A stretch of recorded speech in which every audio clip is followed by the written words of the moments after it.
जय श्री श्याम प्रेमियों, स्वागत है इस नए वीडियो में। हमारी जिंदगी में कई बार हम खुद को एक मुश्किल घड़ी में पाते हैं।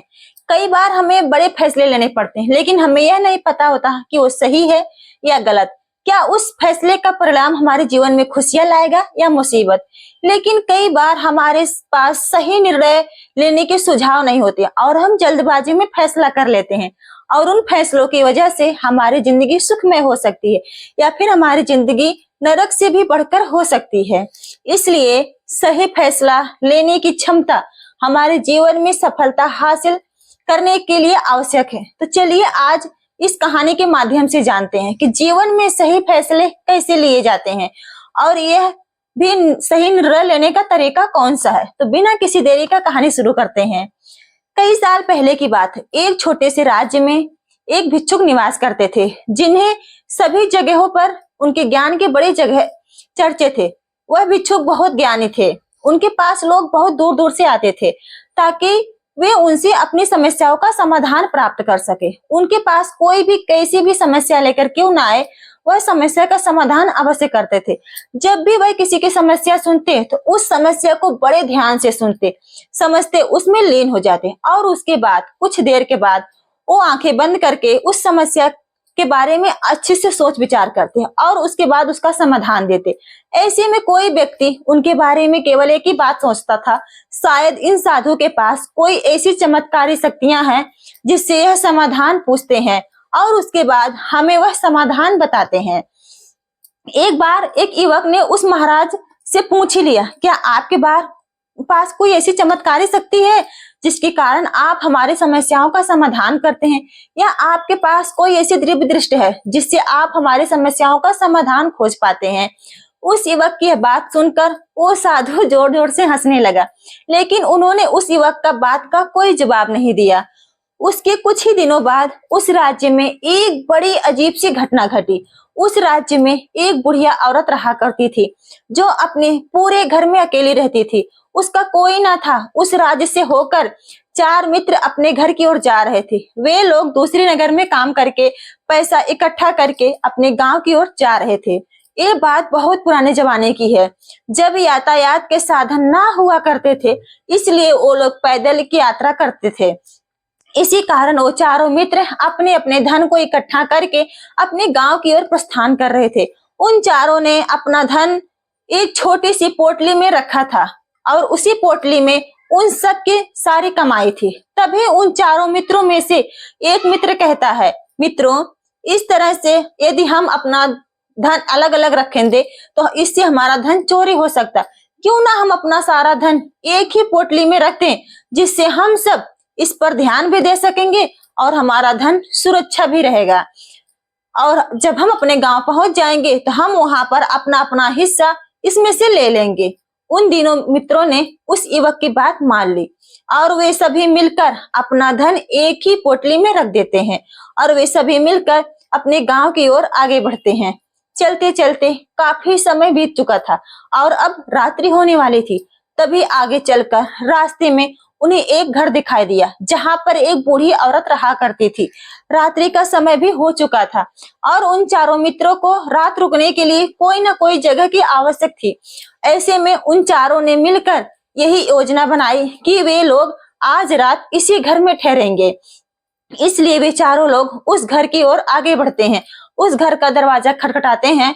तभी सामने से एक बूढ़ी औरत दरवाजा खोलती है और उन चारों मित्रों में से एक मित्र हाथ जोड़कर उस बूढ़ी औरत से कहता है, माता जी, हम अपने गांव की ओर जा रहे थे, लेकिन यहाँ रास्ते में ही रात हो गई है और अब हम इतनी रात में सफर नहीं कर सकते हैं। इसलिए हमारी आपसे विनती है कि हम आपके यहाँ एक रात रुकना चाहते हैं। सुबह होते ही हम यहाँ से चले जाएंगे। उस बूढ़ी औरत ने काफी देर तक सोच विचार किया और उसके बाद उस बूढ़ी औरत ने कहा, ठीक है, तुम सभी आज रात यहाँ रुक सकते हो, मुझे कोई दिक्कत नहीं, मैं खाना बनाने जा रही हूँ। कहो तो तुम लोग को भी खाना बना देती हूँ। उन लोगों ने सहमति जताते हुए कहा, हाँ बिल्कुल। उसके बाद वो चारों मित्रों ने धन की पोटली उस बूढ़ी औरत को थमा दी और पोटली थमाते हुए उनसे कहा कि मेरे लिए भी खाना बना देना, इसके लिए अनुमति दे दी। उसके बाद वो धन की पोटली देते हुए उस औरत को और कहा, माता जी, इस पोटली में हमारे साल भर की कमाई है। हम चारों ने अब तक का अपना सारा कमाया हुआ धन इसी पोटली में रखे हैं और हम अब आपको सौंप रहे हैं, क्योंकि हम चारों से ज्यादा आपके पास सुरक्षित होगा। हम बस इतना चाहते हैं कि अगर हमारे चारों में से कोई एक व्यक्ति से लेने आए, आप इस पोटली को मत देना जब तक कि हम चारों एक साथ इस पोटली को लेने ना आए। तभी वह बूढ़ी औरत कहती है, ठीक है बेटा, यदि तुम चारों एक साथ आओगे तभी मैं इसी पोटली को आप लोग को सौंपेंगे। वैसे भी आप लोग तो सुबह यहाँ से चले जाने वाले हैं, मैं आपको सुबह ही एक पोटली थमा दूंगी। वह धन की पोटली उस बूढ़ी को थमाकर चारों मित्र निश्चिंत हो जाते हैं कि अब उनका धन सुरक्षित है और वे लोग खाना खाकर सो जाते हैं। अगली सुबह जब वो चारों उठते हैं तो सभी लोग अपने आगे की यात्रा के लिए तैयारियां शुरू करते हैं। उन चारों नौजवानों में से एक नौजवान थोड़ा सा बदमाश था। वह अपने उन तीनों मित्रों से कहता है, भाइयों, इस बूढ़ी औरत ने हमारी रात भर खातिरदारी की है, हमें अच्छा भोजन खिलाया, सोने के लिए अच्छी जगह दी है, रात भर यहाँ सर छुपाने के लिए एक अच्छा मकान दिया और हमने अब तक उसके लिए कुछ नहीं किया। वह बूढ़ी औरत अकेले ही खेतों में काम कर रही है। क्या हम सभी यहाँ से जाने से पहले इस बूढ़ी औरत की मदद नहीं कर सकते हैं? उस बदमाश नौजवान ने मन ही मन ये योजना बना ली थी कि वह किसी तरह से भी उस बुढ़िया से पोटली हासिल करके रहेगा। बाकी तीनों मित्र उसकी बातों में आ जाते हैं और वे सभी मिलकर उस बुढ़िया की मदद करने अर्थात खेतों में काम करने के लिए चल पड़ते हैं। वे सभी मिलकर खेतों का काम कर ही रहे थे कि तभी वह बदमाश नौजवान अपने बाकी तीनों मित्रों से कहता है, मित्र, मुझे जोरों की प्यास लग गई है, मैं जरा उस बूढ़ी औरत से पानी मांग कर लाता हूँ। वह बाकी मित्र भी काफी थक चुके थे, उन्हें भी जोरों की प्यास लगी हुई थी, इसलिए वे तीनों मित्र वहां से जाने की अनुमति देते हैं। जैसे वह बदमाश उस बूढ़ी औरत के पास पहुंचता है, वह उस बूढ़ी औरत से कहता है, माता जी, अब हम यहाँ से जा रहे हैं, कृपया करके हमारे धन की पोटली हमें वापस दे दीजिए। इस पर वह बूढ़ी औरत कहती है, नहीं नहीं, जब तक तुम चारों एक साथ ना हो तब तक मैं वो पोटली किसी को नहीं दूंगी। तुम्ही ने तो कहा था कि जब तक हम चारों एक साथ ना हो तब तक ये पोटली किसी को नहीं देनी है। तभी वह बदमाश उन तीनों की तरफ इशारा करते हुए कहता है, हे लाओ। उन तीनों ने सोचा कि हमारा मित्र हमारे लिए पानी लाना चाहता है, इसलिए वह हमसे आज्ञा मांग रहा है। तभी उन तीनों मित्रों ने इशारे में उस युवक से कहा, हाँ हाँ ठीक है, ले आओ। ये देख उस बुढ़िया को यह लगने लगा कि अब ये चारों यहाँ से जा रहे हैं और ये अपनी पोटली मांग रहे हैं, इसलिए उस बुढ़िया ने वो पोटली लाकर उस बदमाश के हाथों में रख दी और वह बदमाश उस पोटली को लेकर वहां से चल गया और बाकी के तीनों मित्र अपने खेत के काम में व्यस्त हो जाते हैं। कुछ देर के बाद जब वे तीनों खेत का काम करके वापस लौटते हैं और बुढ़िया से कहते हैं, माता जी, हमारा मित्र जो यहाँ पानी पीने आया था वह कहाँ गया? इस पर बुढ़िया कहती है, क्या वह पानी पीने आया था? पर वो तो कह रहा था कि हम चारों जा रहे हैं, कृपया करके हमारे धन की पोटली हमें थमा दो। तब तीनों मित्र बड़े आश्चर्य होकर उस बुढ़िया से कहते हैं, माता जी, हमने भला कब कहा कि वह पोटली मांगी थी? हमें तो प्यास लगी थी और हमने पानी के लिए इशारा किया था। तभी बूढ़ी औरत उन तीनों से कहती है, परंतु अब तो वह पोटली लेकर जा चुका है। तभी वो तीनों मित्र सर पकड़कर रोने लगते हैं और कहते हैं, माता जी, उसमें हमारा सारा कमाया हुआ धन था जो वह अकेले लेकर भाग चुका है। हमने तो आपको कहा था कि जब तक हम चारों एक साथ ना आए तब तक आपको वह पोटली किसी को नहीं देनी है, फिर आपने ऐसा क्यों किया? इसमें आप की ही गलती। हमने आपको उस पोटली की हिफाजत के लिए रखा था और आप उसे एक ऐसे आदमी के हाथों में दे दिया जिसमें हमारा सारा धन हमसे लूट लिया। हम बर्दाश्त तो नहीं करेंगे, हम राजा के पास जाएंगे और राजा से आपकी शिकायत करेंगे, न्याय की मांग करेंगे। अब तो इस बात का राजा ही फैसला करेंगे। तीनों नौजवान क्रोधित होकर राज दरबार में पहुंच जाते हैं और अपनी सारी समस्याएं उन राजा को बता देते हैं। जब वह राजा उन तीनों नौजवानों की बात ध्यानपूर्वक से सुनता है तो वह तुरंत ही उस बुढ़िया को राज दरबार में पेश होने का आदेश देता है। राजा के आदेश पर राजा के सैनिक तुरंत ही उस बूढ़ी औरत को राज दरबार में पेश करते हैं और राजा भरे दरबार उस बूढ़ी औरत को दोषी करार करते हैं और कहते हैं, तुम्हें वह पोटली उस अकेले व्यक्ति को नहीं देनी चाहिए थी जब उन्होंने तुमसे कहा था कि जब तक वह चारों एक साथ उस पोटली को लेने ना आए तब तक तुम्हें वह धन की किसी को नहीं देने चाहिए थे। इसमें तुम्हारी ही गलती है और अब तुम्हें इसका हर्जाना भरना होगा, तुम्हें इनका धन लौटाना होगा। राजा का यह आदेश सुनकर बूढ़ी औरत फूट फूट कर रोने लगती है और राजा से मदद की गुहार लगाती है और कहती है, हे राजा, मैं तो एक बूढ़ी औरत हूँ और मेरे पास इतना धन भी नहीं है और ना ही मेरे घर में कोई ऐसा है जो धन कमाता हो। मेरे पास तो इतना धन नहीं है कि मैं इनका धन लौटा सकूं। मैं तो अकेली हूँ, बेसहारा हूँ, कृपया कर कर मुझ पर रहम करो। लेकिन राजा उस बूढ़ी औरत की एक नहीं सुनता। वह बूढ़ी औरत रोते हुए अपने घर की ओर जा रही थी। यह सोच रही थी आखिर मैं इतना धन कहाँ से लाऊं, कि कैसे मैं उन लोगों का धन उन्हें लौटाऊंगी। मेरे पास इतना धन नहीं है, मैं क्या करूं, कैसे करूं, कहाँ से लाऊं इतना धन। यदि मैंने उनका धन नहीं लौटाया तो मुझे राजा मार डालेगा। वैसे भी मेरी ही गलती है। जब उन चारों ने मिलकर मुझसे कहा था कि जब तक हम चारों एक साथ नहीं आए तब तक वह पोटली किसी को नहीं थमानी है, फिर भी मैंने वो पोटली केवल एक उस व्यक्ति को थमा दी। इसमें गलती तो मेरी ही है। वह रोते हुए, इस सारी बातें हुए सोचते हुए अपने घर की ओर जा रही थी। तभी रास्ते में उस बूढ़ी औरत को वही संत मिली जो उस नगर में किसी भी समस्या का समाधान बड़ी ही सरलता और सहजता से करते थे। उन्होंने उस बूढ़ी औरत से कहा, क्या बात है बेटी, क्यों रो रही हो। इस पर वो बूढ़ी औरत वो संत को सब कुछ सच सच बताती है और कहती है, हे महाराज, इसमें गलती तो मेरी ही है। उन चारों ने तो पहले ही कहा था कि जब तक वे चारों एक साथ ना आए तब तक वो पोटली मुझे किसी को नहीं देनी है। लेकिन मेरी हिम्मत मत मारी गई थी जो मैं पोटली केवल एक व्यक्ति को थमा दी और वह उनका सारा धन लेकर वहां से भाग निकला। लेकिन अब मुझे यह समझ में नहीं आ रहा कि मैं वह सारा धन कहाँ से लाऊं, कैसे जुटाऊं। मेरे पास तो इतना धन भी नहीं है और राजा ने तो आदेश भी दे दिया है कि मुझे उनका धन लौटाना ही पड़ेगा। लेकिन मैं यह समझ नहीं पा रही हूँ कि इतना सारा धन मैं कहाँ से लाऊंगी। तभी वह संत उस बूढ़ी औरत से कहते हैं, शांत हो जाओ, मैं कोई ना कोई रास्ता जरूर निकाल लूंगा। इतना कहकर वह संत वहीं पर बैठ जाते हैं, ध्यान करने लगते हैं। कुछ देर के लिए आंखें बंद करते हैं, सोचते हैं, विचार करते हैं। मौन रहकर वह समस्या का समाधान निकालते हैं और उसके बाद वह उस बूढ़ी औरत से कहते हैं, बेटी, राजा ने फैसला किया वह बिल्कुल गलत है। आपने जो किया उसमें आपकी कोई गलती नहीं है, राजा का फैसला गलत है। उन संत के इतना कहने पर बूढ़ी औरत चुप हो गई और यह सोचने लग गई कि आखिर राजा का फैसला कैसे गलत हो सकता।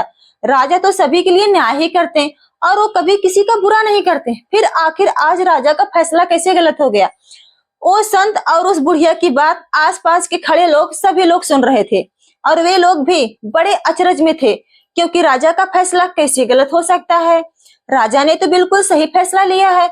इस बूढ़ी औरत ने ही गलती की है, उन चारों का धन केवल एक ही को थमा दिया। ऐसे में इस बुढ़िया को उनका धन तो लौटाना ही चाहिए। राजा ने गलत फैसला कहाँ किया है।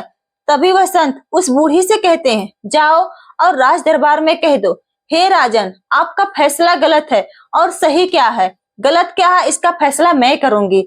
बढ़े तो बूढ़ी औरत इतनी हिम्मत ही नहीं जुटा पा रही थी कि वह राज दरबार में जाकर भरे राज दरबार में राजा को यह कह सके कि राजन, आपका फैसला गलत है। लेकिन जैसे तैसे उसने हिम्मत जुटाई और वह वापस जाकर राज दरबार में उसने डरते हुए भरे राज दरबार में राजा से बड़ी ठहराते हुए आवाज में कहा, हे राजन, आपने जो फैसला किया वह फैसला गलत है। इतना कहकर उसने राजा को सारी बात सच सच बता दी।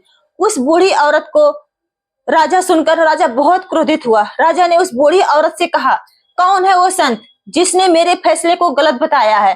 क्या उन्हें नहीं लगता कि मैंने सही निर्णय लिया है।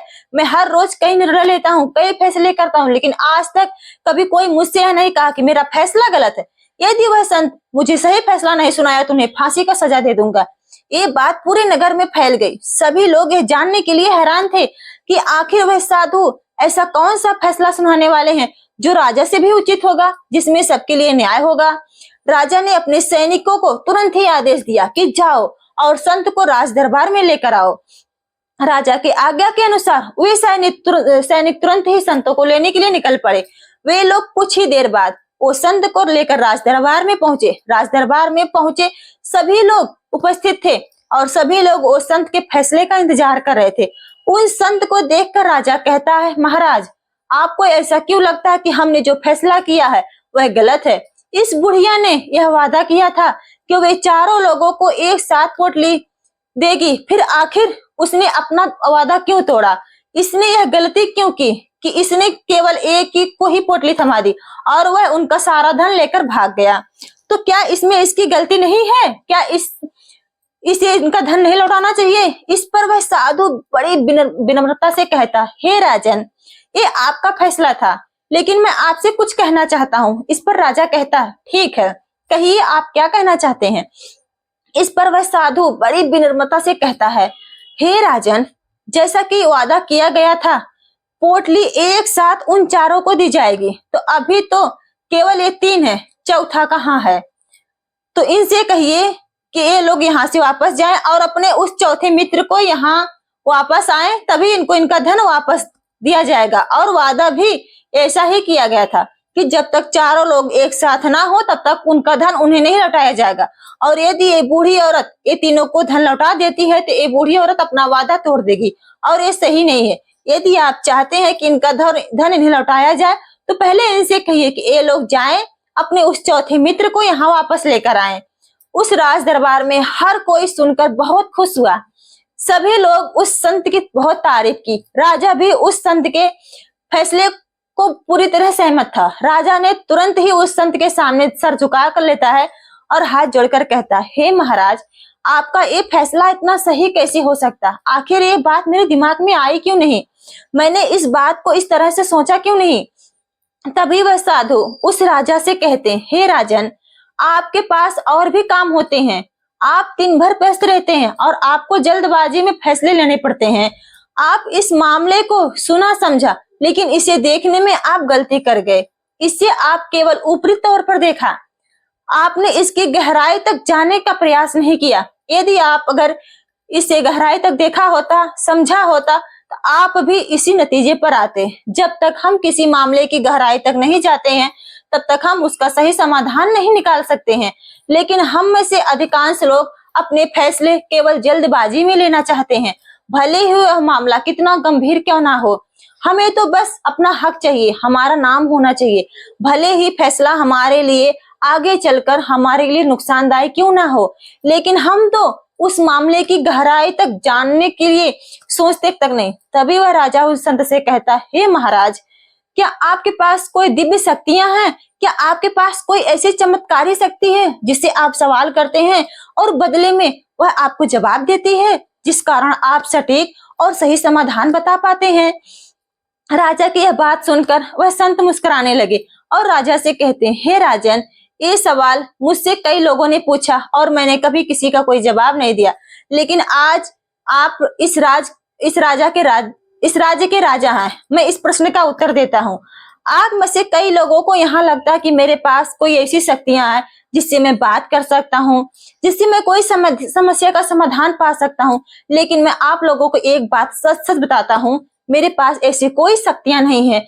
मैं तो केवल हर मामले को गहराई तक सोचता हूँ, उस बात पर विचार करता हूँ, और जब मैं विचार करता हूँ तो मेरे सामने कई समाधान आते हैं, और जो समाधान मेरे सामने आते हैं मैं उन पर भी विचार करता हूँ, उनके बारे में भी गहराई तक जाता हूँ, और जब मुझे लगता है कि इस समस्या का समाधान यही होना चाहिए, और तभी मैं समाधान उस व्यक्ति को देता हूँ ताकि वह अपनी समस्या का समाधान कर सके।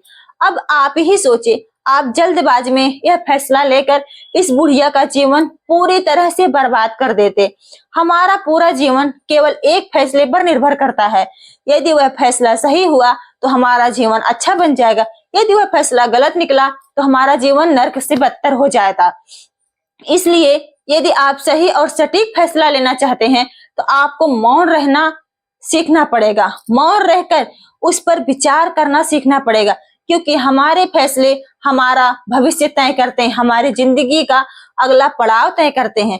फिर चाहे वह फैसले छोटे हो या बड़े हो, वही हमारी जिंदगी को निर्धारित करते हैं। इसलिए सबसे पहले हमें सही फैसले लेने के लिए मौन रहना सीखना आवश्यक है, उन पर विचार करना आवश्यक है, और जब आप ऐसा करते हैं तो आपके सामने एक ही समस्या के कई सारे समाधान निकल कर आते हैं। और जब आप उन पर गौर करेंगे तो आपको यह समझ में आएगा कि उन फैसलों का समाधान कैसा होना चाहिए, कि उस समाधान से आपको क्या फायदा होगा और क्या नुकसान होगा, या उस समाधान पर सोच या विचार करने के लिए आप उसे समझ सकते हैं और तभी आप यह निर्णय ले सकते हैं क्या यह समाधान उचित रहेगा या नहीं। और यह सब संभव हो सकता है यदि हम कम बोलना शुरू करेंगे। अब पूरी तरह से मौन हो जाइए। इसका अर्थ ये है कि आप भीतर से शांत हो जाएं। और जब आप भीतर से शांत होने लगते हैं तो आपका मन स्पष्ट होने लगता है, साफ होने लगता है और आप किसी भी चीज पर सोच विचार कर सकते हैं। और जब आप भीतर से शांत होने लगते हैं तो आप ऊपर से भी कम बोलते हैं। और जब आप धीरे धीरे कम बोलने की आदी हो जाते हैं तो आप साफ और स्पष्ट तौर पर सोच और समझ पाते हैं। आपके विचारों में शुद्धता आ जाती है, जिससे आपको यह साफ और स्पष्ट देखने को मिल जाता है कि कौन सा फैसला सही होगा और कौन सा फैसला गलत होगा। आपको उस परिस्थिति में क्या करना चाहिए और क्या नहीं करना चाहिए। लेकिन हम में से अधिकांश लोग अपने आप को सही साबित करने के लिए, अपने आप को ऊंचा साबित करने के लिए अत्यधिक बोलते हैं और इतना बोलते हैं कि हर कोई उनकी बातों को गंभीरता से नहीं लेता। उन्हें ऐसा लगता कि मानो ज्यादा बोलना ही हमारे लिए हमारा शस्त्र है। लेकिन वे यह भूल जाते हैं कि वह अत्यधिक बोलकर मूर्ख बन रहे हैं। लोग हमारा मजाक बनाते हैं, हमें मूर्ख समझते हैं, हमसे दूर रहने लगते हैं क्योंकि उन्हें हमारी बकबक अच्छी नहीं लगती है। लेकिन जब आप भीतर से शांत होने का प्रयास करेंगे और धीरे धीरे भीतर से शांत होने लगते हैं तो आप खुद ही खुद ऊपरी तौर पर कम बोलना शुरू कर देते हैं। इससे आपके मन में और आपके मस्तिष्क में एक साफ और स्पष्ट विचार उत्पन्न होते हैं और आप अपने आप को साफ स्पष्ट तौर पर समझ पाते हैं, देख पाते हैं कब और क्या, क्यों, कितना बोलना चाहिए और आपको कब, कैसे, क्यों, किस तरह, कौन सा फैसला लेना सही है या नहीं है, यह भी आप अच्छी तरह से समझ और जान पाते हैं। जब आप कम बोलना शुरू करते हैं तो आप अपने आप को बहुत अच्छी तरह से समझना शुरू करते हैं, अपने आप पर अच्छी तरह से विचार करना शुरू कर देते हैं। तब आपको यह बात भी बहुत अच्छी तरह से समझ में आएगी कि जो हम बेकार में बक बक करते हैं उस पर हमारे शरीर की बेवजह ही कितनी सारी ऊर्जा यूं ही व्यर्थ हो जाती है, नष्ट हो जाती है, जिसे हम चाहें तो किसी जरूरी काम में लगा सकते हैं, फैसले लेने में लगा सकते हैं, जिससे हम तनाव मुक्त रह सकते हैं और हमें अच्छी नींद भी आ सकती है। और यदि आप इसी प्रकार सोच विचार करके फैसले लेने शुरू करते हैं तो आपका मस्तिष्क भी अच्छी तरह से काम करने लगेगा और आपका मस्तिष्क जो है पहले से भी ज्यादा शक्तिशाली हो जाएगा। और इसका एक बहुत अच्छा उदाहरण है, मैं आपको बताना चाहूंगी। जब आप स्कूल में पढ़ते थे या आज भी आप पढ़ रहे हैं तो आपने देखा होगा जो बच्चे होनहार होते हैं, होशियार होते हैं, वे लोग बहुत कम बातें करते हैं और अपना समय सही चीजों में लगाते हैं। वे अधिकांश अपना समय मौन होकर ही बिताते हैं। इसी वजह से वे पढ़ाई करने में बहुत तेज होते हैं और जो कुछ भी पढ़ना चाहते हैं उन्हें याद कर ले जाते हैं। लेकिन वहीं पर दूसरी तरफ जो लोग बहुत अधिक बोलते हैं, यदि आप उन्हें पूरे 24 घंटे भी दे देंगे तो भी वह उस तरह से उन चीजों को याद नहीं रख सकते जिस तरह से वह मौन रहने वाले बच्चे उन बातों को याद कर लेते हैं। और महान व्यक्ति यही कहते हैं कि जो व्यक्ति यह समझ जाता है उसे कब और कहां कितना बोलना चाहिए, उस व्यक्ति को सफल होने से कोई नहीं रोक सकता। और आप इतिहास उठाकर देख सकते हैं, आज तक जो लोग भी महान हैं, जो लोग भी सक्सेसफुल बने हैं, उन लोगों की आदत बहुत कम बोलने की है। उनका पूरा ध्यान केवल अपने लक्ष्य पर होता है और अपना पूरा समय वह अपने लक्ष्य को पाने में ही लगा देते हैं। इसीलिए आपको भी यह आदत अपने जीवन में उतारनी चाहिए। और कम बोलने का अर्थ यह नहीं कि आप ऊपर से कम बोलें, आप भीतर से कम बोलें, भीतर से शांत रहिए। यदि आप रोज इसका अभ्यास करते हैं तो केवल कुछ दिनों में ही इससे होने वाले लाभ आपको आपके सामने नजर आने लगेंगे। प्रेमियों, आपने आज इस वीडियो में क्या सीखा वह मुझे आप कमेंट में बता सकते हैं। इसी के साथ उम्मीद करती हूँ मेरी वीडियो आप लोग को पसंद आई होगी। अगर ये वीडियो आपको पसंद आई है तो आप ये वीडियो उस इंसान को शेयर करिए, उस प्रेमी को शेयर कीजिए जिससे कहानी सुनने में बहुत मजा आता है और बहुत इंटरेस्ट रहता है। तो चलिए फिर मिलते हैं एक नए और वीडियो में, एक और नए मैसेज में। तब तक के लिए अपना ख्याल रखिए और हाँ, मेरे से जाने जाने में अगर ये वीडियो में कोई त्रुटि गलती हुई होगी तो क्षमा करना। तब तक के लिए जय श्री श्याम, राधे।